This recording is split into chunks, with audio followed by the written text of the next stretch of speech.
Okay, today folks, we're going to talk about measuring for a shade that is on a door, whether it's a single door, French door, whatever type of door, something similar to this here.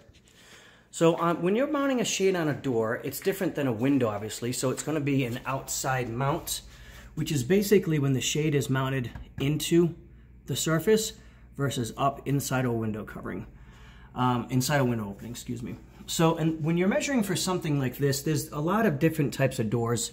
You'll notice here that on this one, there's a raised section of trim that you can see. A little hard right here, but it has some trim.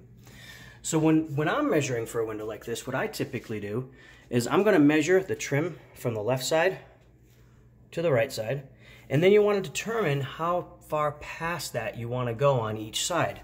So you can go a little further, we'll give you a little extra coverage from the sun that might come in from the side or some privacy, but you also have to consider the rest of the door. So this particular door didn't have a whole lot of clearance from the trim to the doorknob, so only went a little bit past there, or actually made this one the same size as the trim.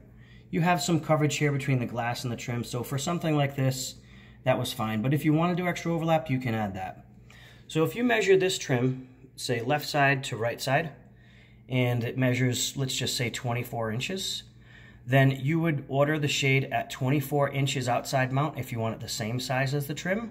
Or if you wanted to say an inch over here and an inch over here, then you would order it 26 inches outside mount. On the height, you need to consider whether it's a wood blind, roller shade, and these are the same for any type of shade you might put on a door.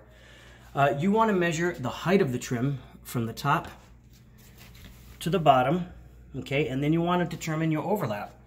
Now, the amount of overlap needed on this type of shade, this is a fabric cassette roller shade, it's about 3 inches on the top.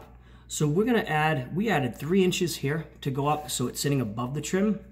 And on the bottom of the door, you're going to want to add, you know, it's up to you, but typically 1 to 2 or 3 inches down would determine, you know, it's up to you how far down you want to go. But usually 2 or 3 inches is fine. Then on any shade, whether it's a roller shade or a wood blind or whatever, the shade will just sit on the door like that. And then as you can see, if we would have added overlap to the sides, it would have been a little further, but for this application, making it the same size as the trim worked perfectly. Now this is just a cordless roller shade. If you wanted a chain control, you'd probably, in a situation like this, want to put it on the left-hand side over here, so it's not going to get tangled up with the doorknobs. Okay.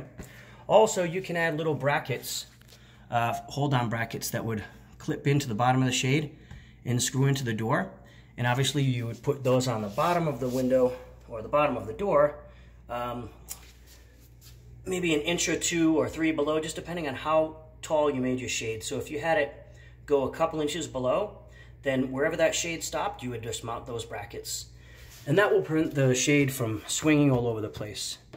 In this application, it wasn't put on there. Roller shades tend to not really swing very much.